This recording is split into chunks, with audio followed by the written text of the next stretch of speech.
सावन सोमवार के दिन दिखते हैं ये 7 संकेत, तो समझ जाइए महादेव आप पर प्रसन्न हैं। आज की इस प्रस्तुति में हम उन्हीं संकेतों के विषय में जानने वाले हैं। दोस्तों, एक समय की बात है, भगवान शिव और माता पार्वती कैलाश पर्वत पर बैठकर चर्चा कर रहे होते हैं। तब देवी पार्वती महादेव से कहती हैं, हे स्वामी, श्रावण का महीना आपको अत्यंत प्रिय है। जो भी भक्त इस महीने में व्रत करते हैं, आप उन पर सदैव कृपा दृष्टि बनाए रखते हैं। किंतु हे प्रभु, इस विषय में मेरे मन में एक शंका उत्पन्न हो रही है, जिसका उत्तर मैं आपसे जानना चाहती हूं। भगवान शिव कहते हैं, हे पार्वती, तुम्हारे मन में जो भी शंका हो निसंकोच होकर पूछ लो। तुम्हारी हर शंका का समाधान करना मेरा कर्तव्य है। देवी पार्वती कहती हैं, हे प्रभु, जब आप अपने भक्तों पर प्रसन्न होते हैं तो उन्हें किस प्रकार के संकेत देते हैं? आप स्वयं तो उन्हें दर्शन देने नहीं जाते हैं, तो फिर भक्तों को कैसे पता चलेगा कि आप उन पर प्रसन्न हैं?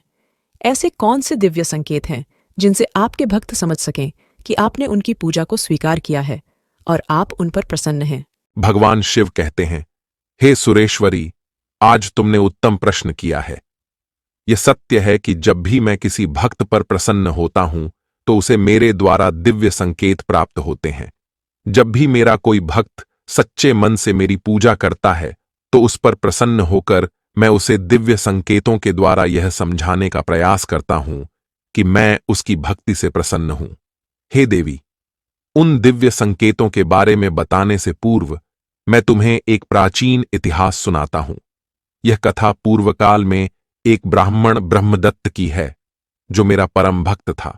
उसकी भक्ति से मैं अत्यंत प्रसन्न था और मैंने उसे कई संकेत दिए थे, परंतु वह उन्हें समझ नहीं पाया। इस प्राचीन कथा के माध्यम से तुम्हें यह पता चल जाएगा कि वे दिव्य संकेत कौन से हैं।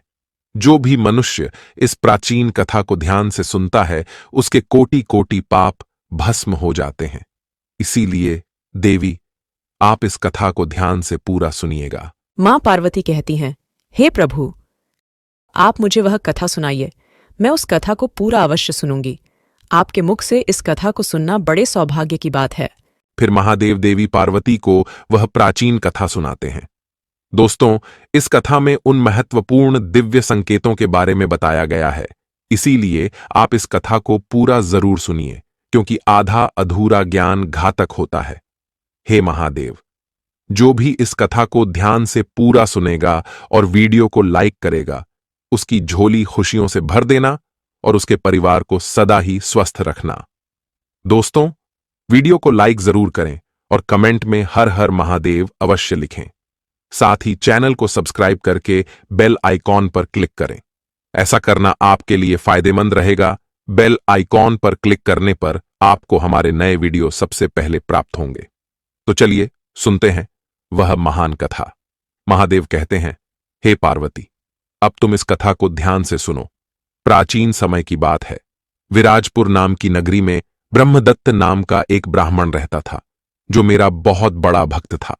उसका आचरण पवित्र और साधारण था और वह प्रतिदिन शिवलिंग की पूजा करता था।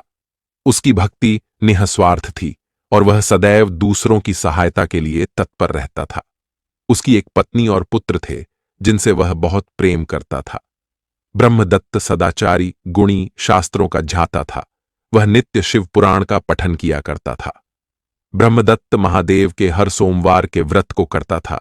वह शिवरात्रि के व्रत को निर्जला रहकर पूर्ण करता था। वह रोज मेरे मंदिर में जाता था, मेरी पूजा करता, साफ सफाई करता था, मंदिर में आने वाले भक्तों की सेवा करता था। इस प्रकार से ब्रह्मदत्त ने बड़ी ही सेवा और भक्ति करके मुझको प्रसन्न कर लिया था। महादेव कहते हैं, हे देवी, जो मनुष्य परोपकार करता है, प्राणियों पर दया दिखाता है, वह मुझे सबसे अधिक प्रिय होता है। ब्रह्मदत्त में वे सभी लक्षण थे जो मेरे सबसे प्रिय भक्त में होते हैं। इसी कारण से मैं उसकी भक्ति से अत्यंत प्रसन्न था। इसीलिए मैंने उसे अनेक प्रकार के संकेत दिए। मैंने संकेतों के माध्यम से ब्रह्मदत्त को समझाने का कई बार प्रयास किया, किंतु वह मेरे द्वारा दिए गए संकेतों को दुर्लक्ष्य कर दिया करता था। महादेव कहते हैं, हे देवी, अब मैं तुम्हें उन संकेतों के बारे में बताता हूं जो मैंने ब्रह्मदत्त को दिए थे। सबसे पहला संकेत मैंने उसे चंद्रमा के स्वरूप में दिया था। प्रत्येक सोमवार की सुबह ब्रह्म मुहूर्त में ब्रह्मदत्त की नींद खुलती और वह आकाश में चमकते हुए चंद्रमा को देखता। यह दृश्य उसके मन में शांति और सुख का अनुभव कराता, लेकिन वह मेरे द्वारा दिए गए इस संकेत को समझ न सका। इस संकेत के फलस्वरूप उस दिन उसने अपने गांव में एक महत्वपूर्ण व्यापारिक सौदा किया, जो बहुत लाभदायक रहा। यह संकेत भगवान शिव का था कि ब्रह्मदत्त के जीवन में खुशियां आने वाली हैं और उसका भाग्य प्रबल होगा। महादेव कहते हैं, हे देवी, फिर मैंने उसे दूसरा संकेत सफेद नंदी के रूप में दिया। एक अन्य सोमवार ब्रह्मदत्त अपने घर से शिव मंदिर के लिए निकला और फिर उसे रास्ते में सफेद नंदी के दर्शन हुए। नंदी को देखकर उसका मन प्रफुल्लित हो गया, लेकिन उसने इसे भी साधारण घटना समझकर नजरअंदाज कर दिया। इस संकेत के फलस्वरूप उस दिन उसके एक पुराने मित्र ने उसकी सहायता की और उसकी सभी आर्थिक समस्याओं का समाधान कर दिया। यह संकेत था कि भगवान शिव का आशीर्वाद उसके साथ है और उसकी समस्याएं समाप्त होने वाली हैं। महादेव कहते हैं, हे देवी, अब मैंने उसे तीसरा संकेत नागराज के रूप में दिया। कुछ सप्ताह बाद एक सोमवार को ब्रह्मदत्त अपने गांव के पास स्थित शिव मंदिर जा रहा था। रास्ते में उसने नाग देवता को देखा। यह दृश्य उसे विचलित कर गया, क्योंकि नागों से उसका स्वाभाविक भय था। फिर भी उसने इसे भगवान शिव का संकेत नहीं माना। इस संकेत के फलस्वरूप उस दिन उसे एक अप्रत्याशित स्रोत से धन प्राप्त हुआ, जिसने उसकी धन से जुड़ी सभी समस्याओं का समाधान कर दिया। यह संकेत था कि ब्रह्मदत्त की धन से जुड़ी समस्याओं का अंत होगा और उसकी दरिद्रता का नाश होगा। महादेव कहते हैं, हे देवी, उसके बाद मैंने उसे चौथा संकेत भी दिया। अगले सोमवार को ब्रह्मदत्त ने मंदिर के पास एक वृक्ष के नीचे एक स्त्री और पुरुष को एकांत में बैठे देखा। उसे यह दृश्य अजीब लगा, लेकिन उसने इसे भी सामान्य घटना समझकर अपने ध्यान से परे कर दिया। इस संकेत के फलस्वरूप उसी दिन उसके पुत्र का विवाह एक अत्यंत गुणी और सुंदर स्त्री से तय हो गया, जिससे पूरे परिवार में आनंद और खुशी का माहौल बन गया। यह संकेत था कि उसे एक अच्छा जीवन साथी मिलेगा या विवाहित होने पर पति पत्नी का प्रेम बढ़ेगा। महादेव कहते हैं, हे देवी, अब मैंने उसे पांचवा संकेत एक काले रंग के श्वान के रूप में दिया। एक दिन सोमवार को जब वह अपने घर लौट रहा था, तो उसने अपने द्वार पर एक काले कुत्ते को बैठे पाया। कुत्ता उसे देखकर दुम हिलाने लगा, परंतु ब्रह्मदत्त ने इसे शुभ संकेत नहीं समझा। किंतु इस संकेत के फलस्वरूप उसी दिन उसके परिवार पर आने वाला एक बड़ा संकट टल गया, जब ब्रह्मदत्त की एक बीमारी का उपचार समय पर मिल गया। यह संकेत था कि उसके जीवन पर आने वाला कोई बड़ा संकट टल चुका है। महादेव कहते हैं, हे देवी, उसके बाद मैंने उसे छठा संकेत दिया। इसके बाद एक अन्य सोमवार को ब्रह्मदत्त ने एक गली में चलते हुए एक मिट्टी के घड़े को देखा, जिसमें दूध भरा हुआ था। उसने सोचा कि यह किसी व्यक्ति का गिरा हुआ घड़ा होगा और इसे नजरअंदाज कर दिया। इस संकेत के फलस्वरूप उसी दिन उसके व्यापार में अचानक वृद्धि हुई और उसे कई नए अवसर प्राप्त हुए। यह संकेत था कि उसका बुरा समय समाप्त होने वाला है और अच्छा वक्त आने वाला है।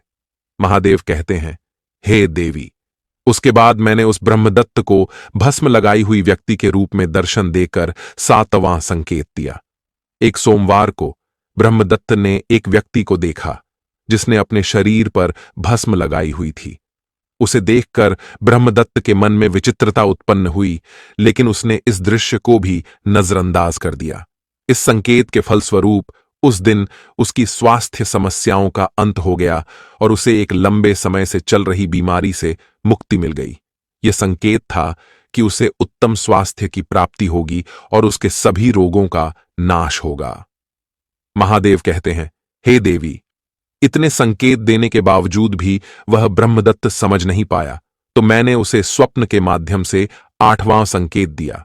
एक रात ब्रह्मदत्त ने स्वप्न में त्रिशूल देखा, जो भगवान शिव का मुख्य अस्त्र है। यह संकेत था कि ब्रह्मदत्त के समस्त शत्रुओं का नाश हो जाएगा।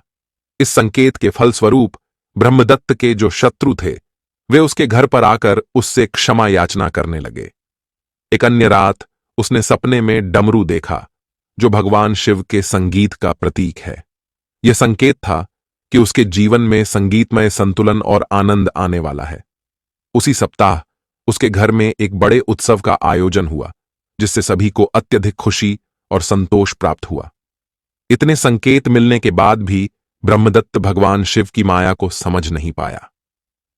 ब्रह्मदत्त भगवान शिव के दर्शन के लिए व्याकुल था। उसके मन में महादेव के दर्शन करने की अभिलाषा थी और वह उनके दर्शन करने के लिए कुछ भी कर सकता था। फिर एक दिन ब्रह्मदत्त ने अत्यंत दुखी होकर अपने प्राण त्यागने का निश्चय किया और प्राण त्यागने के लिए वह नदी की ओर जाने लगा। नदी के पास पहुंचने पर नदी के किनारे खड़े होकर वह महादेव से प्रार्थना करने लगा, हे देवादि देव महादेव, कृपया मुझे दर्शन दीजिए। क्या आपके इस तुच्छ भक्त से कोई भूल हुई है? क्या मेरी भक्ति में कोई कमी रह गई है? अगर मेरी भक्ति सच्ची है तो आज आप मुझे दर्शन देंगे, अन्यथा मैं अपने प्राण त्याग दूंगा। इतना कहकर ब्रह्मदत्त नदी में कूदने ही वाला था कि महादेव उस स्थान पर प्रकट हुए। भगवान शिव ने प्रेमपूर्वक कहा, ब्रह्मदत्त, मैं तुम्हारी भक्ति से प्रसन्न हूं और मैंने तुम्हें अनेक संकेत दिए थे, परंतु तुमने उन्हें समझा नहीं। साक्षात महादेव के दर्शन करके ब्रह्मदत्त बड़ा प्रसन्न हुआ और उन्हें बारंबार नमस्कार करने लगा। उसकी आंखों से आंसू निकल रहे थे। ब्रह्मदत्त ने हाथ जोड़कर कहा, हे भगवान, मैं मूर्ख हूं, मैं अज्ञानी हूं, मैं आपके संकेतों को समझ नहीं पाया। कृपया इस तुच्छ भक्त को क्षमा कीजिए। हे प्रभु, कृपया आप मुझे उन संकेतों का महत्व समझाइए। भगवान शिव ने ब्रह्मदत्त को प्रत्येक संकेत का महत्व समझाया। उन्होंने कहा, हे ब्रह्मदत्त, जब तुम्हारी नींद ब्रह्म मुहूर्त में खुली और तुमने चंद्रमा को देखा, वह संकेत था कि तुम्हारे जीवन में खुशियां आने वाली हैं। सफेद नंदी के दर्शन का अर्थ था कि मेरी कृपा से तुम्हारी समस्याएं समाप्त हो चुकी हैं। नाग देवता के दर्शन तुम्हारी धन से जुड़ी समस्याओं के अंत का संकेत थे। वृक्ष के नीचे स्त्री और पुरुष का बैठा देखना संकेत था कि तुम्हें एक अच्छा जीवन साथी मिलेगा। काले कुत्ते का द्वार पर आना तुम्हारे जीवन पर आने वाले बड़े संकट के टल जाने का संकेत था। मिट्टी के घड़े का दिखाई देना यह बताता था कि तुम्हारा बुरा समय समाप्त होने वाला है। भस्म लगाए हुए व्यक्ति के दर्शन का अर्थ था कि तुम्हें उत्तम स्वास्थ्य की प्राप्ति होगी। त्रिशूल और डमरू का स्वप्न में दिखना तुम्हारे जीवन में शक्ति, संतुलन और आनंद का प्रतीक था। लेकिन तुमने मेरे इन सभी संकेतों को दुर्लक्ष्य कर दिया, इसीलिए मुझे स्वयं तुम्हें दर्शन देने के लिए आना पड़ा। ब्रह्मदत्त ने यह सब सुनकर भगवान शिव के चरणों में सिर झुका दिया और कहा, हे भगवान, मैं आपकी कृपा को नहीं समझ पाया, कृपया मुझे क्षमा करें। भगवान शिव ने उसे आशीर्वाद दिया और पूछा, ब्रह्मदत्त, अब तुम मुझसे क्या चाहते हो? ब्रह्मदत्त ने विनम्रता से उत्तर दिया, हे भगवान, मुझे कुछ नहीं चाहिए, केवल मुझे आपके चरणों की सेवा करने का अवसर दें और मुझे कैलाश पर ले चलें। भगवान शिव ने उसकी भक्ति और आचरण की सराहना की और कहा, तुम्हारी यह इच्छा अवश्य पूरी होगी। अब से तुम और तुम्हारा परिवार कैलाश पर निवास करेगा। देवी पार्वती ने भगवान शिव की कथा सुनकर कहा, हे स्वामी, आपकी इस कथा ने मुझे अत्यंत प्रभावित किया। अब मैं समझ गई कि आपके भक्तों पर प्रसन्न होने के संकेत कितने महत्वपूर्ण होते हैं। भगवान शिव ने मुस्कुराकर कहा, देवी, यह सत्य है। मेरे भक्तों को इन संकेतों को समझना चाहिए और अपनी भक्ति में अडिग रहना चाहिए। यही उनके जीवन में सुख और समृद्धि लाएगा। इस प्रकार भगवान शिव और देवी पार्वती का संवाद समाप्त हुआ और भक्तों को यह शिक्षा मिली कि भगवान के संकेतों को समझना और उनकी भक्ति में अडिग रहना ही सच्चा धर्म है। तो दोस्तों, इस प्रकार से महादेव ने देवी पार्वती को उन दिव्य संकेतों के विषय में बताया है। भगवान शिव आपके साथ ही रहते हैं और वे सदैव आपको संकेतों के माध्यम से समझाने का प्रयास करते हैं। इसीलिए अगर आपको भी ऐसे संकेत मिलते हैं तो उन्हें दुर्लक्ष्य न करें। अगर आपको संकेत मिले हैं तो कमेंट में जरूर बताएं। यह कथा आपको कैसी लगी, कमेंट में बताएं।